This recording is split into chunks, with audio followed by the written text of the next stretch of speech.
सहनाववतु सहनौ भुनक्तु सह वीर्यं करवावहै तेजस्विनावधीतमस्तु मा विद्विषावहै।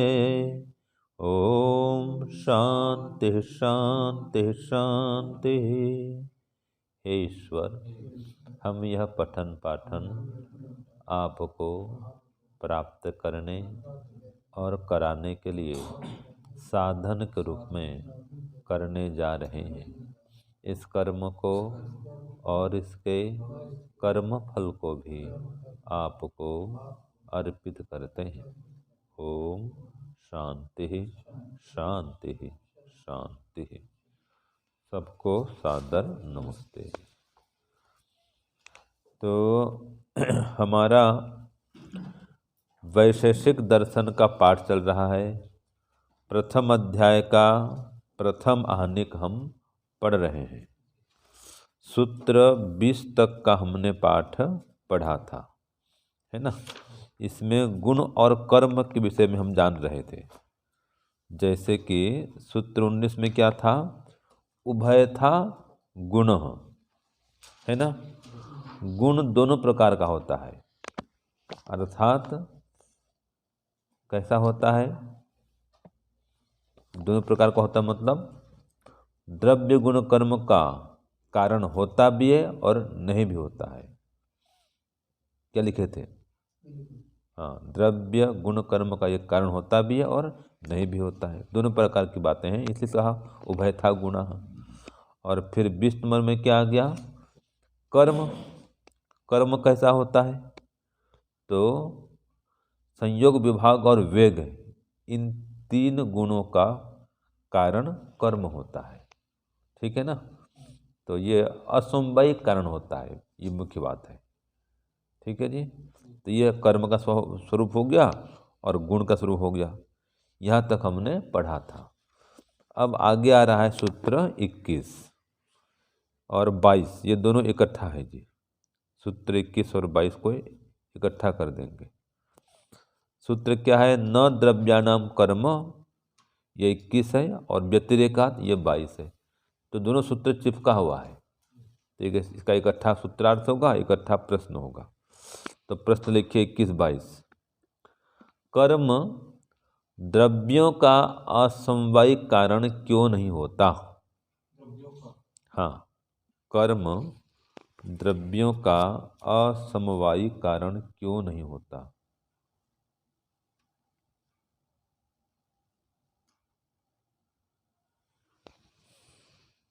ठीक है।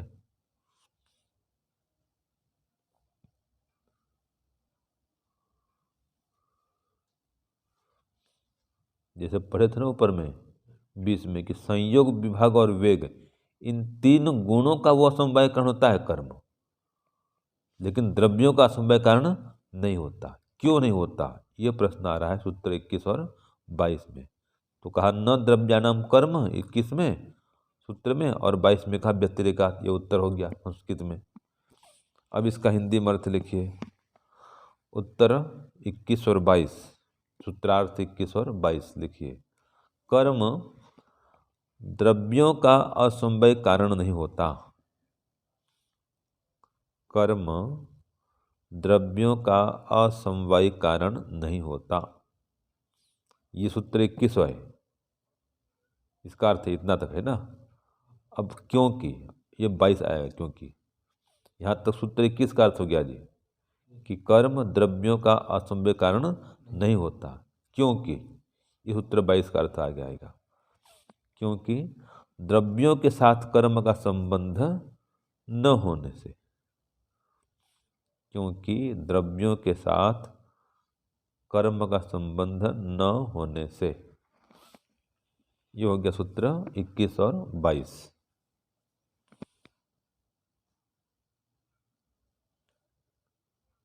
ठीक है। तो जो कर्म है ना, वो एक या अनेक द्रव्यों का सामान्य कारण नहीं होता है। माने अनेक, एक या अनेक द्रव्यों को पैदा नहीं करता ये, इसका अर्थ ये है। सूत्र 21-22 का अर्थ क्या होगा? इसको भी और खोलना चाहे तो खोल के लिख सकते हैं। सूत्र 21 और 22 है ना।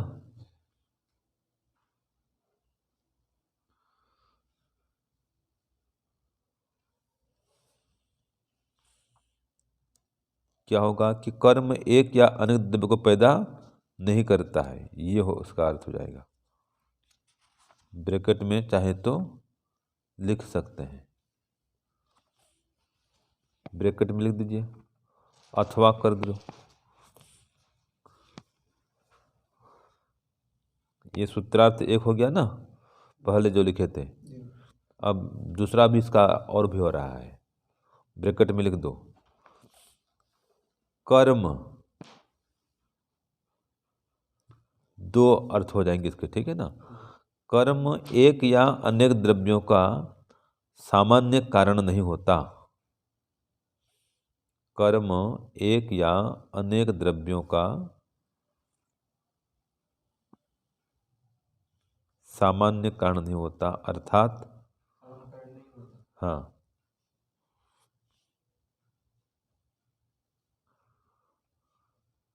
अर्थात कर्म एक या अनेक द्रव्य पैदा नहीं करते हैं। ये ब्रैकेट में जाएगा, ठीक है ना।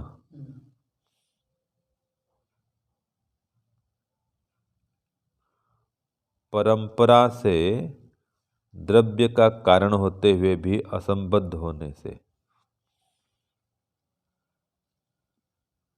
द्रव्य का कारण होते हुए भी असंबद्ध होने से माने, हाँ क्या लिखे,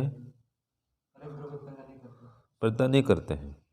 इतना ही कर दो, आगे है परंपरा से द्रव्य का कारण होते हुए भी असंबद्ध होने से। पहले जो लिखे थे यही है, इसको थोड़ा विस्तार से कर दिया गया है।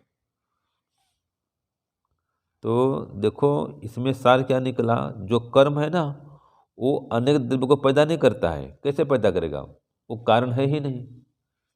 जैसे कहा ना, कर्म एक या अनेक द्रव्यों का सामान्य कारण नहीं होता है। और हम ऊपर पढ़े थे असंभव कारण भी नहीं होता है, क्योंकि द्रव्यों के साथ कर्म का संबंध नहीं है, ठीक है।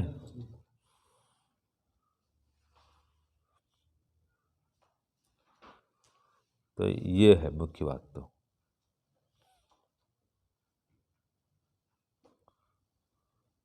द्रव्यों के साथ कर्म संबद्ध न होने से ऐसा भी कर सकते हैं, या संबंध होने से भी कर सकते हैं। तो ये क्या कहता है कि देखो जो कर्म है ना जी, वो तो एक क्रिया है, वो तो गति देता है द्रव्यों को, लेकिन उसके अंदर कोई घुलता मिलता नहीं है। समझ गया ना, ये कह रहा है इसका संबंध नहीं है। या संबद्ध नहीं मतलब क्या है, द्रव्य के अंदर इसका कोई घुलना मिलना होता है कर्म का, नहीं होता है। धक्का दे देगा द्रव्य को, ये तो ठीक है, लेकिन उसमें के अंदर घुलता मिलता नहीं है। जैसे उसमें आपस में परमाणु अणु लोग मिले जुले होते हैं, परमाणु का अवयवों का संयोग होता है, ऐसे कर्म का संयोग नहीं होता उसमें, ये अलग होता है। इसीलिए पहले हमने पढ़ा कि जो कर्म है द्रव्यों का असंभव कारण भी नहीं होता, क्योंकि उसका संबंध नहीं है, संबंध नहीं होता उसमें। इसलिए ये सूत्र 21 और 22 दोनों का हो गया। अब सूत्र 23 देखो, पहले इसका प्रश्न लिखिए। अनेक द्रव्यों का सामान्य कार्य क्या होता है?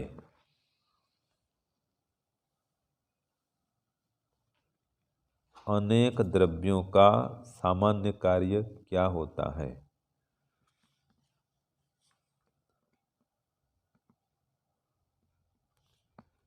अथवा, इसी को दो प्रश्न लिखो। अथवा अनेक द्रव्य मिलकर किसको उत्पन्न करते हैं? दो प्रश्न बनेगा, उत्तर भी दोगा इसका। पहला क्या लिखिए, अनेक द्रव्यों का सामान्य कार्य क्या होता है, अर्थ वही निकलेगा, ठीक है ना जी, खाली समझने के लिए बता रहा हूँ आपको मैं ये। या अनेक द्रव्य मिलकर किसको उत्पन्न करते हैं, अर्थ में कोई अंतर नहीं है, अर्थ वही है, समझने के लिए, सरल करने के लिए दो प्रकार लिखा दिया।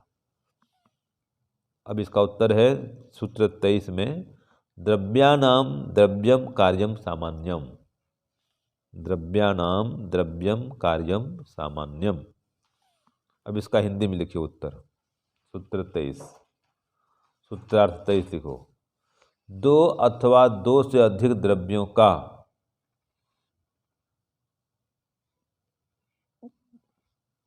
दो अथवा दो से अधिक द्रव्यों का सामान्य कार्य, सामान्य कार्य,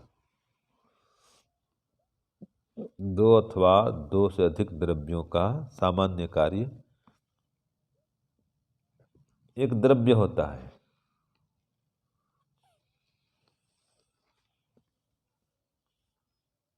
एक द्रव्य होता है,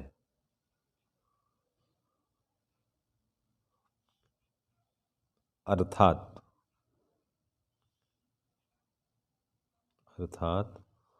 अनेक द्रव्य मिलकर एक द्रव्य को उत्पन्न करते हैं, अनेक द्रव्य मिलकर एक द्रव्य को उत्पन्न करते हैं। ये दोनों उत्तर आ गया इसमें। हाँ, अनेक द्रव्य मिलकर के एक द्रव्य को उत्पन्न करते हैं, जैसे अनेक धागे मिलकर के एक साल को उत्पन्न करते हैं, ठीक है। हाँ, ये सूत्र 23 भी यही इतना ही कहता है, ज़्यादा कुछ नहीं है। जैसे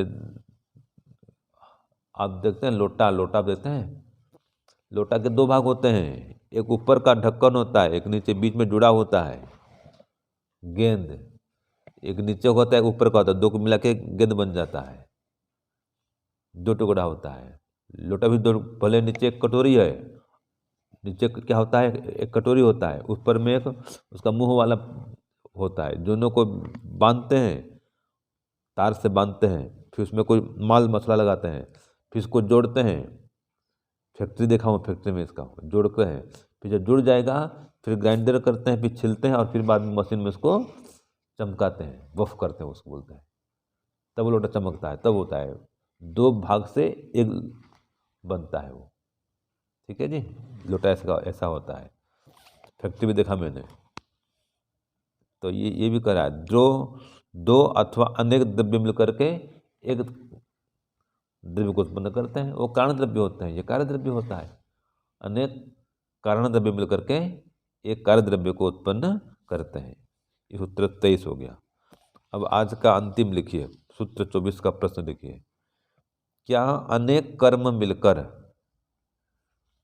क्या अनेक कर्म मिलकर एक कर्म को उत्पन्न कर सकते हैं?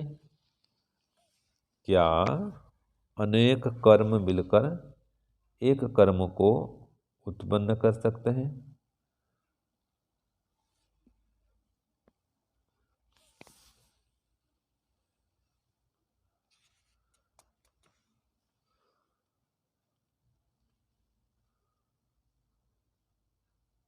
उत्तर लिखिए। अनेक कर्म मिलकर एक कर्म को उत्पन्न नहीं कर सकते हैं।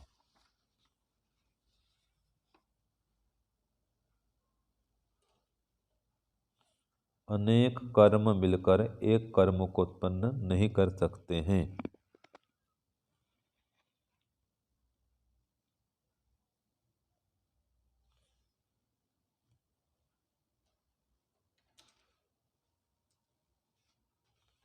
उनके क्षणिक होने से, कर्मों के क्षणिक होने से, ऐसा कर दो।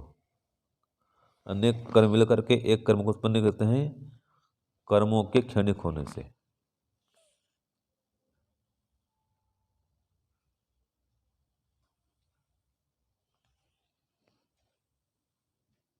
ठीक है, हाँ, ये हो गया। आगे लिखिए। कर्म का द्रव्यों से स्वभाव भिन्न होने के कारण, या अथवा में लिखो, दूसरा अर्थ है, कर्म का द्रव्यों से स्वभाव भिन्न ब्रैकेट में क्षणिक होने के कारण भी कर्म का द्रव्यों से स्वभाव भिन्न या क्षणिक होने के कारण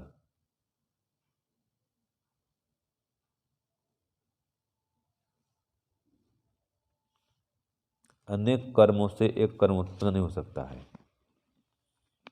अनेक कर्मों से एक कर्म उत्पन्न नहीं हो सकता है। दोनों एक ही बात है, खलसा घुमा दिया गया है बस। नहीं हो सकता है। अनेक कर्मों से एक कर्म उत्पन्न नहीं हो सकता है। फिर बोल दूं, कर्म का द्रव्यों से स्वभाव भिन्न या क्षणिक होने के कारण अनेक कर्मों से एक कर्म उत्पन्न नहीं हो सकता है। तो अनेक कर्म से एक कर्म उत्पन्न नहीं होता भाई, अनेक द्रव्यों से एक द्रव्य उत्पन्न होता है, यह सिद्धांत है। इसलिए कहा जाए कर्म का द्रव्य स्वभाव भिन्न है। क्या भिन्न है? क्षणिक है। कर्म तो मर गए, क्या उत्पन्न करेंगे? एक क्षण में कर्म मर जाता है, समझ गए? तो कर्म से कोई चीज नहीं बनेगा। उसी का अर्थ है ना, एक ही अर्थ है, दो प्रकार से लिखा दिया आपको। हाँ, दो उत्तर है, अथवा कोई भी एक चलेगा। परीक्षा में आएगा ना, दोनों में से कोई भी एक लिखो, दोनों सही है। दोनों को समझने के लिए अलग अलग करा दिया। इसमें स्पष्ट कर दिया ना, कर्म का द्रव्यों से स्वभाव भिन्न होने के कारण से। तो कर्म कैसा होता है? क्षणिक होता है। द्रव्य कैसा होता है? इसकी तुलना में टिकाऊ होता है। तो ये क्षणिक है, इसलिए अनेक कर्म मिलकर के भी एक कर्म को उत्पन्न नहीं कर सकते हैं। तो उनके क्षणिक होने से ये भी उत्तर ठीक है, और कर्म से इसका स्वभाव भिन्न होने से ये भी ठीक है।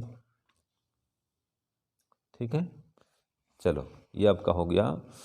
इसमें ये दिया है ना, गुण वैधर्म्यात्। देखो यहाँ पर ये दिया है गुण वैधर्म्यात्, कि उसके स्वभाव भिन्न होने से, इसलिए न कर्म नाम कर्म, कर्म से अनेक कर्मों से कर्म उत्पन्न नहीं हो सकता है।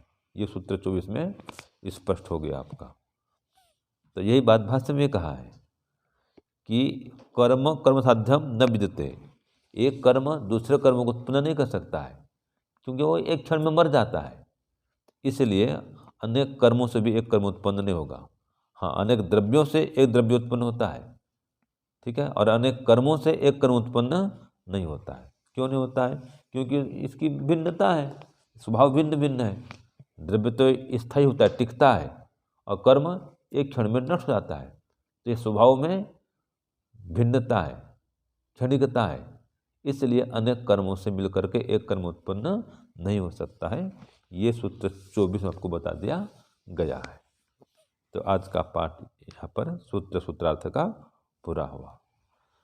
ओम शांति शांति शांति। सर्वेभ्यो नमः। सबको सादर नमस्ते।